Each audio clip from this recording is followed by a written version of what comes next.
కృష్ణా గోదావరి జలాల్లో తమకు 1500 టీఎంసీలకు ఎన్ఓసీ ఇస్తే బనకచెర్ల ప్రాజెక్టుకు అభ్యంతరం లేదని కేంద్ర మంత్రికి చెప్పామని తెలంగాణ మంత్రి ఉత్తమ్ కుమార్ రెడ్డి అన్నారు. ఏపీ ప్రాజెక్టులకు వేగంగా అనుమతులు వస్తున్నాయని, తెలంగాణ ప్రాజెక్టుల విషయంలో మాత్రం వేగం కనిపించడం లేదని వ్యాఖ్యానించారు.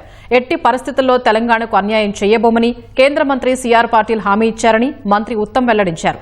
త్వరలోనే తెలుగు రాష్ట్రాల ముఖ్యమంత్రుల భేటీ జరుపుతామని కేంద్ర మంత్రి హామీ ఇచ్చారని తెలిపారు. సిఆర్ పాటిల్ గారికి మా యొక్క concerns Polavaram Banakacherla link project గురించి సుదీర్ఘంగా వారికి ఎక్స్ప్లెయిన్ చేశాం. Godavari water dispute tribunal award 1980కి వ్యతిరేకం, ఏపీ రీఆర్గనైజేషన్ యాక్ట్ 2014కి వ్యతిరేకం వారికి సుదీర్ఘంగా ఎక్స్ప్లెయిన్ చేయడం జరిగింది.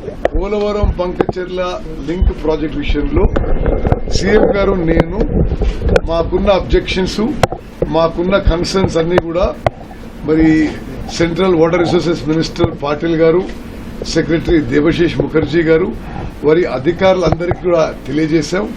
వారు తప్పనిసరిగా మా యొక్క కన్సర్న్స్, అబ్జెక్షన్స్ పరిగణలోకి తీసుకునే నెక్స్ట్ స్టెప్ వారు వేయబోతారని చెప్పి కూడా వారు చెప్పడం జరిగింది. తెలంగాణ రాష్ట్రానికి సంబంధించిన అనేక ప్రాజెక్టులు మేము వేగవంతంగా నిర్మాణం చేయదలుచుకున్నాం. మీ అనుమతుల కోసం ఎదురు చూస్తున్నారని చెప్పి కూడా చెప్పాం. Sunil, so we told them that hour approvals it should not look like మేము పెట్టిన అప్రూవల్స్ ఏమో చాలా స్లోగా ప్రాసెస్ అవుతుంది, ఆంధ్రప్రదేశ్ పెట్టిన ప్రపోజల్స్ వేగవంతంగా జరుగుతున్నట్టుగా జరిగి ఇది రెండు రాష్ట్రాల మధ్య ఇబ్బందికర పరిస్థితి తీసుకురావద్దని చెప్పి కూడా విజ్ఞప్తి చేశాం. ఓవరాల్ గా గంట సేపు జరిగిన చర్చలు మంచి వాతావరణంలో జరిగినాయి. మరి సిఆర్ పాటిల్ గారు మాకు అన్ని విధాలుగా హామీ ఇవ్వడం జరిగింది. తప్పనిసరిగా తెలంగాణకి ఏ విధంగా అన్యాయం చేయము, మేము తెలంగాణ ఇంట్రెస్ట్ అన్ని విషయాల్లో కూడా మేము will keep it in mind. And వారు అతి త్వరలో ఇద్దరి ముఖ్యమంత్రుల సమావేశం కూడా ఏర్పాటు చేసి అన్ని విషయాలు చర్చిస్తారని చెప్పి కూడా హామీ ఇవ్వడం జరిగింది. అపెక్స్ కౌన్సిల్ కి ఇన్ఫార్మ్ చేయకుండా కొత్త ప్రాజెక్ట్స్ చేపట్టరాదు. మరి ఇది జరగడం ఇది మీకు మంచిది కాదు, మాకు మంచిది కాదు, రెండు రాష్ట్రాల సంబంధాలకు మంచిది కాదని చెప్పడం జరిగింది.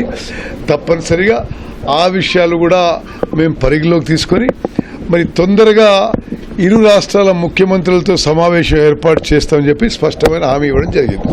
సో స్పష్టంగా మేమంటున్నాం, మాకు గోదావరి మీద 1000 టీఎంసీ, కృష్ణా మీద 500 టీఎంసీకి వాళ్ళు బ్లాంకెట్ నో అబ్జెక్షన్ ఇచ్చి దాని మీద కేంద్ర ప్రభుత్వం ఆమోద ముద్ర ఇస్తే తప్పనిసరిగా వేరే విషయాలు చర్చించడానికి మేము కూడా సుముఖంగా ఉన్నాం.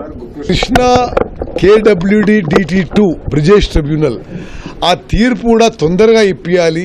ఇంతకాలం మీరు అది సుదీర్ఘంగా కొనసాగి ఈ అనిశ్చిత పరిస్థితి ఉండకూడదని చెప్పి కూడా మరి వీరి ద్వారా ఒక మాట మీరు ఆ ట్రిబ్యునల్ తొందరగా పూర్తి చేయడానికి చర్యలు తీసుకోమని చెప్పడం జరిగింది. న్యాయం జరగకుంటే సుప్రీంకోర్టులో వాళ్ళ ప్రాజెక్ట్స్ విషయం కూడా మేము పోతామని చెప్పి